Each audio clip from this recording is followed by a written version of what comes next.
Morning, everybody. Thank you so much for joining us. My name's Simon. I'm the CEO of GreenRock. I'm just going to play a little reel, tell you a little bit about what we do.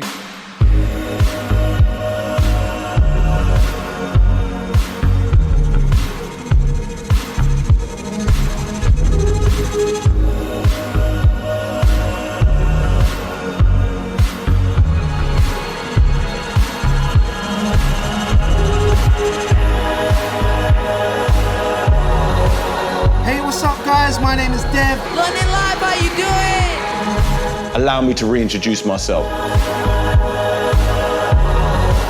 There are so many stories about the amazing courage shown by footballers on the front line. The female defendant concocted the murder.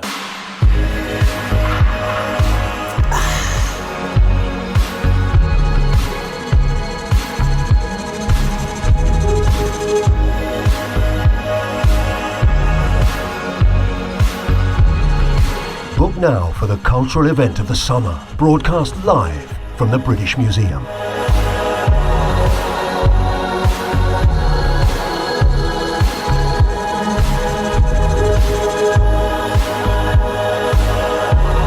And what have the hippies done so far? Have they ruined anything? I can't comment on that, sir.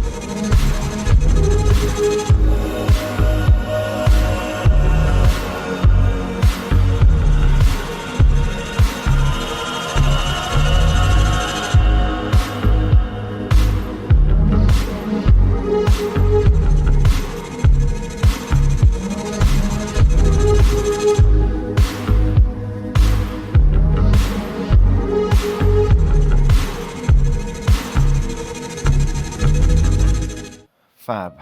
Thank you. I'll stop. I really didn't do all of it. Oh, thanks. So look, that's a brief introduction of GreenRock. So GreenRock started 12 years ago as a broadcast post facility. That was really my background, was in editing. Over the last 10 years, particularly in the last 5 or 6 years, we've really diversified the business into a content creation agency. And really that's as you can see here, from a post facility, a studio based in W1 and a production output. And really that's been driven largely in the face of the changes that we've all seen in the industry where, just 5 years ago, video online just seemed like a prediction. And now we are seeing these kind of trends where it's changing the way businesses are, there you go, are really thinking about video content, less as a promotional tool, but actually a way of engaging and talking to their customers and internally as well. When you think of the results that you can see when you're, trying to do sales conversions or even just sharing information, I'm sure most people today would have used video content on their way in, whether that's catching up on the news or programs or speaking to somebody. So it's by far above and beyond a very powerful tool. And also I think what's more important now is as we move away from that kind of traditional advertising relationship that you have with consumers, video content has the ability to actually really engage and build your audience. But what I'm going to talk about today is how our business has taken what we've learned from working for the last 20 odd years in broadcast and some of that sensibility that we've worked with really large organizations and actually helping them think more like a broadcaster. And I'm going to unpack some of that. But really, fundamentally, what you're trying to do is, as you're building an audience, is rather than just giving something of entertainment, but actually it's building trust and value, because more and more importantly is that your audience comes back to talk to you, to share your content, engage in your brand, and that is where we see such high value.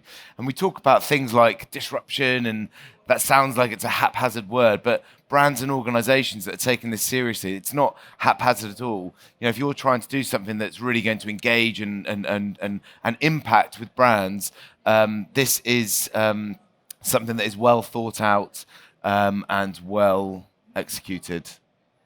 And the results are there. The results are there to be seen, but it all comes down to very, very careful planning. And such ambitious goals requires incredibly smart planning. Particularly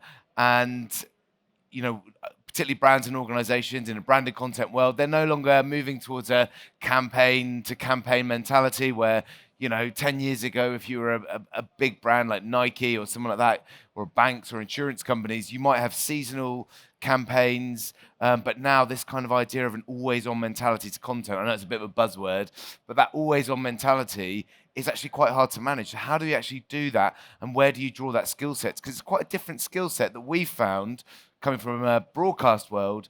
It's a different sensibility than coming into a world of advertising and content.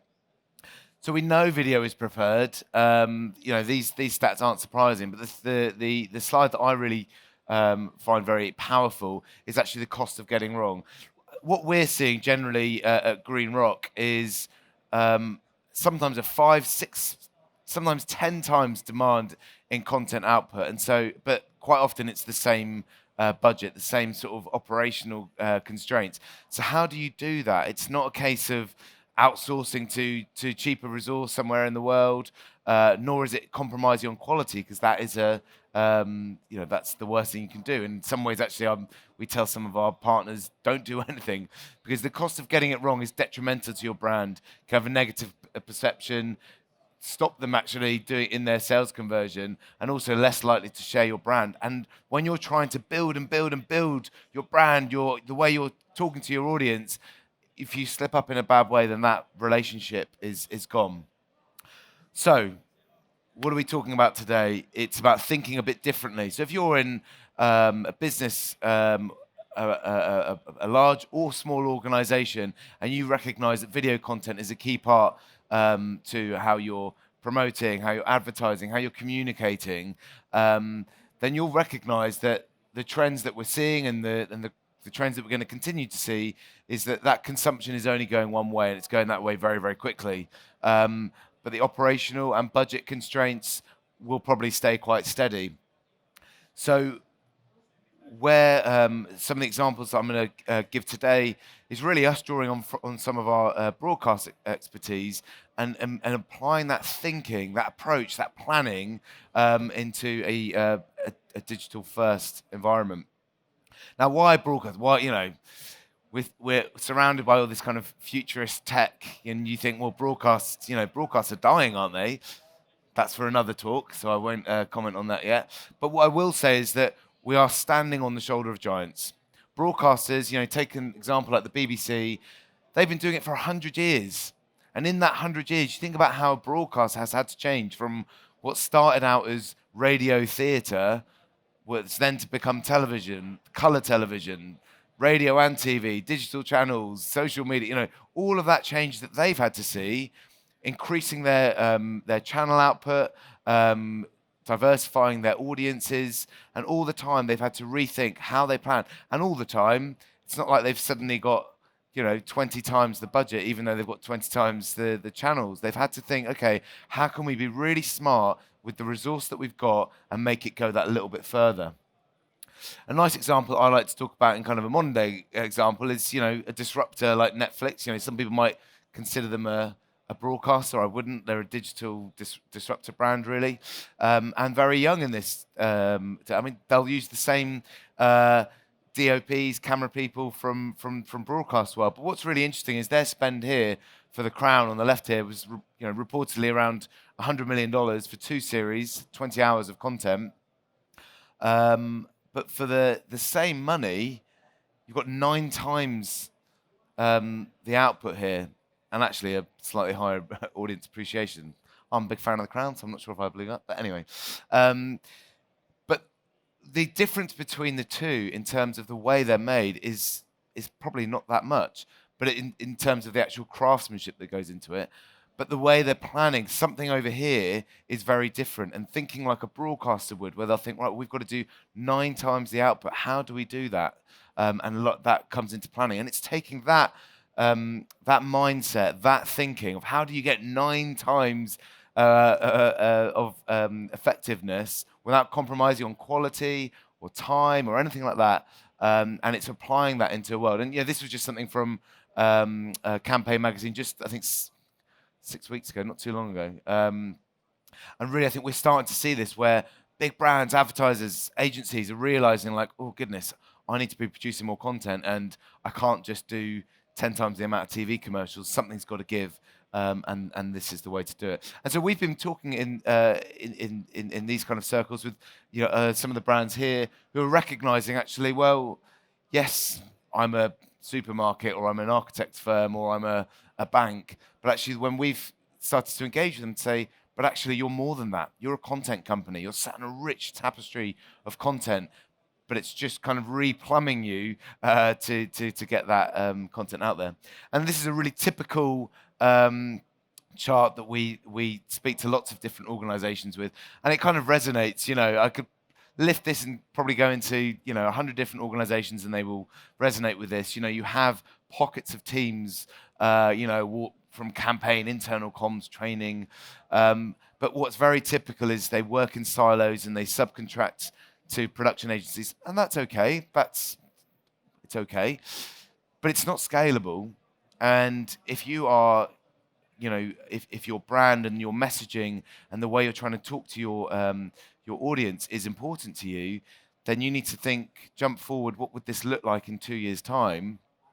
And if you sat down all of your work, ranging from print to online to video content to above the line, if that model is happening, there's a high likelihood that it will look very, very disparate and inconsistent, and it would have cost you a lot of money.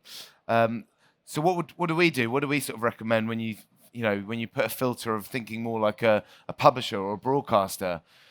It's getting some of that visibility and putting it onto a much better schedule or timeline. So if you think like the BBC, ITV, RTL, whoever they may be, they will be planning 18 months, 2 years in advance. And yet in an organization, whether it's a bank or whatever it may be, they're quite often only thinking, certainly in terms of kind of campaigns, 12 weeks in front. And actually the challenge with that is that if you're constantly working to projects with only an 8 to 12 week window, chances are as soon as it gets very busy, you're just subcontracting to other agencies to deliver, and that's where your cost and inconsistency rises. Having a visibility like this, where you can actually see a nice line down, like, oh, look, we've got a really busy month coming up there. You then start thinking about resourcing. Well, actually, could we get one team working on all of that if we started 6 months earlier? Probably, and that would cost half as much. That's a good idea. Or do you think, well, actually, that's too much of a problem? Could we move some of that around a little bit? So it's starting to think much more proactive about how you're doing that. And then obviously that's just a production slate. Then you start talking about post-production, and then if all of that is landing into an edit suite at the same time, it's a huge bottleneck. And so it's starting to think and have visibility and be proactive about your production cycle and how you plan for that.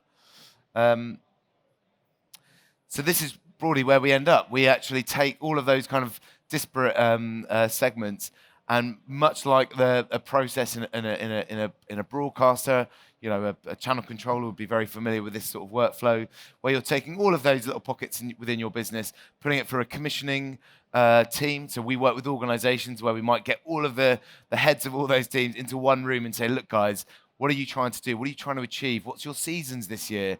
What's going out and when? How can we find some effective ways of doing this in a much more streamlined way? Then when you're in production and you're into a sign-off stage, there's no surprises here. It's all gone through a nice, hopefully clean signed-off cycle, so that actually there's no surprises when you deliver. And that's how you scale. That's how you really want to scale. Because if you're not thinking like that, and you do get surprises at the end of that channel, then you're going back and it becomes a big problem, not just with bottlenecks, but then having to go back and reshoot this, that, and the other. And if you're trying to scale up your content operation, the traffic has just got to be moving one way and on one road. Otherwise, it gets very, very challenging. And and these are the results. And these are the results that we've seen. I can't share all some of the detail, but we've seen a staggering improvement in the way from going through a clear planning and commissioning cycle and helping manage how productions are made, getting it into post-production, collaborative workflows, using Adobe Anywhere, which is what we use in our facilities in London. But now we're taking this model and we're working in Los Angeles, we're working in Germany. And what we're finding is that this thing is actually scalable, but there's no real barriers to that if you're thinking in that sort of cloud workflow as well. I'm going to quickly run you through a quick case study, which I think is just kind of brings this to life. So, I mean, we work with one of the UK's leading high street banks, and we started talking to them about, how could they look at different ways of doing content, less reactive, less product-led, and actually more around a brand-led approach to content that, as I've just shown, putting it through a much more proactive planning cycle can actually deliver something with some great results. Money at the heart of everything we do. Do you spend it? Do you save it? She's so sensible. What happens when you let children take over the weekly budget? Chaos. £120 in the weekly shop. They generally thought about themselves. There's lots of challenges when you run your own business. The buck stops with you. In 3 to 5 years, passwords won't exist. Instead, we'll use facial, voice, or behavioural authentication. Don't mind if I do.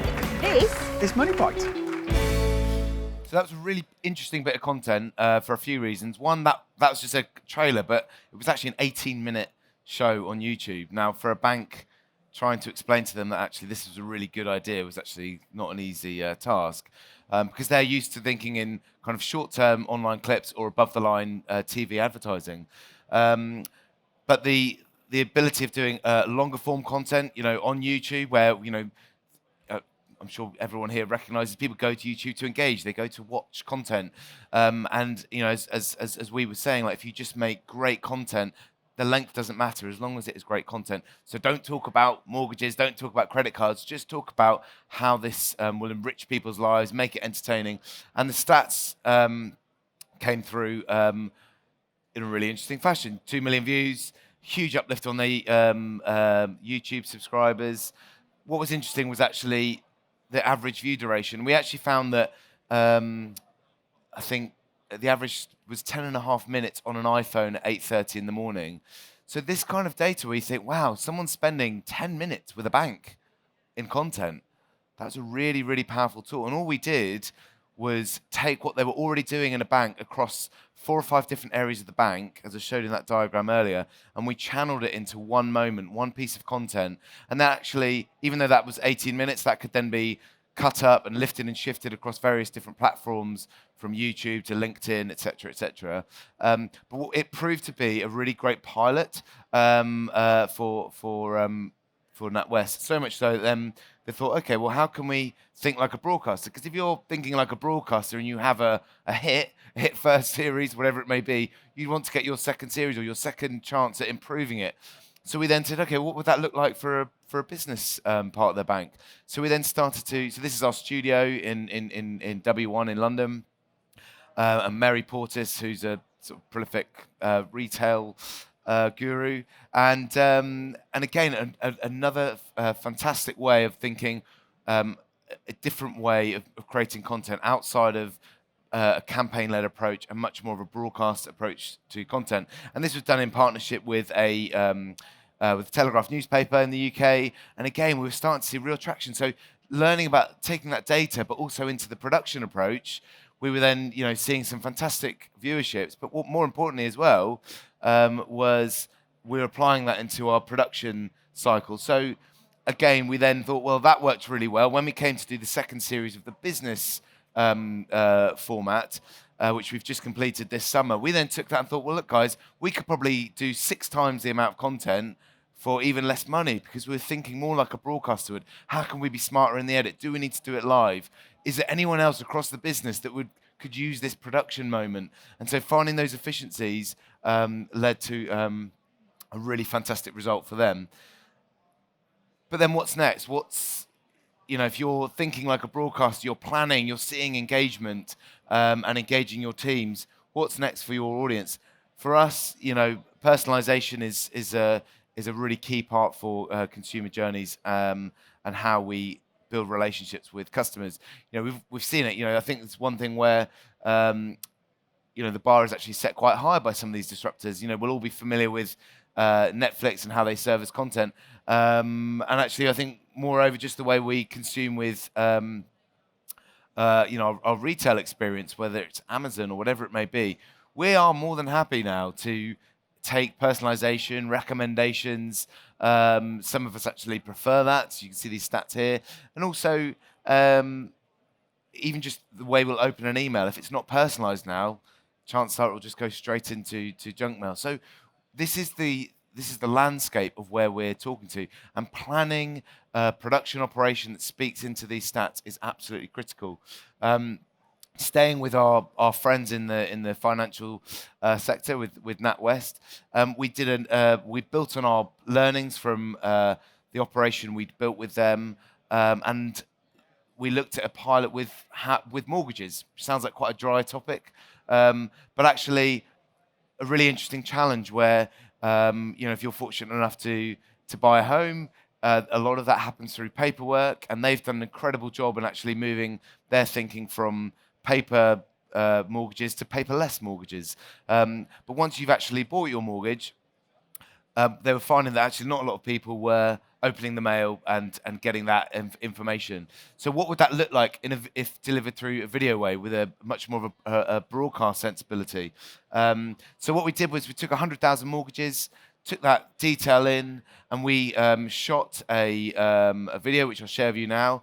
And some of that data was then personalized. So on rendering into an email, anyone that had bought the mortgage were delivered this film to great effect. So I'll just play the clip and see if you can spot all the personalization bits in here.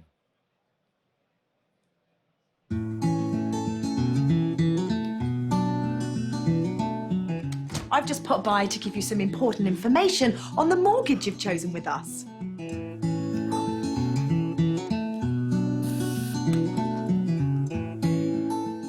This is the kind of mortgage you've purchased.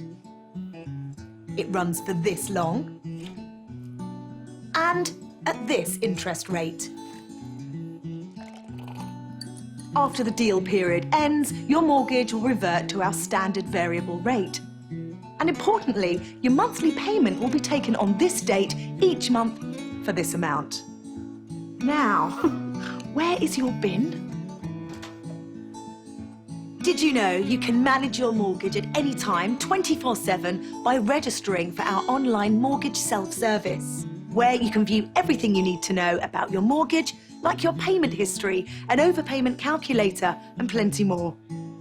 So what's next? We'll write to you after a year with an annual statement, and 3 months before the end of your deal, we'll write to you again and let you know what your options are. But in the meantime, sit back, enjoy your home, and thank you for banking with NatWest. Sorry, feet on the sofa. So a really nice example, and Lucy Alexander, for those that don't know, so she hosts a show called Homes Under the Hammer on the BBC. So you kind of get this sense of a clip from BBC show delivered personalised to you, and the results were outstanding. So where they were seeing really poor results or no data at all from traditional postal mail, they had an incredible open rate. Videos watched through, pretty much all of them right to the end. But the click-through, the way customers were interacting and going on to the next stage of the journey, had a 500% uplift. So as a pilot to then think, okay, well, how can video content really be driving a personalized engagement piece, building a rapport with their customers, but then actually pushing them through what potentially a sales funnel is a really, really powerful proposition. So look, I think I'm almost there, yeah. So look, just look, there was a highlights really of how we've sort of changed from what was, quite traditional broadcast facility, and we've taken a lot on with a lot of our organizations and partners with us, thinking about how can you be really smart about thinking more like a broadcaster for the benefit of your content output. And that doesn't mean restricting on any of your ambition. It's thinking big. How can I grow my content output and be quite ambitious with that? But it's fundamental. The planning part of it is absolutely key. Plan that. Think about content schedules. Think much more further in advance. That doesn't mean you can't be flexible, but in terms of being effective with the way you plan, budget, resource, thinking much more like a broadcaster is how you can achieve a lot of that ambition. As I just showed there, think about personalization. Get personal. The data is there. Chances are so many organizations now are gathering much more data on their customers, but actually, how are you then speaking to them? Quite often, people are still just speaking to them in a very spray and pray type approach of email marketing, whatever. And actually, what I think we're seeing with personalization of video content is very powerful, and the results are even more powerful. And obviously, no time like the present. So, take some of this thinking and start applying it very quickly. And that's it from me. But thank you very much for joining us this morning. And I'm here at the end if you want to ask me any questions. Thank you very much.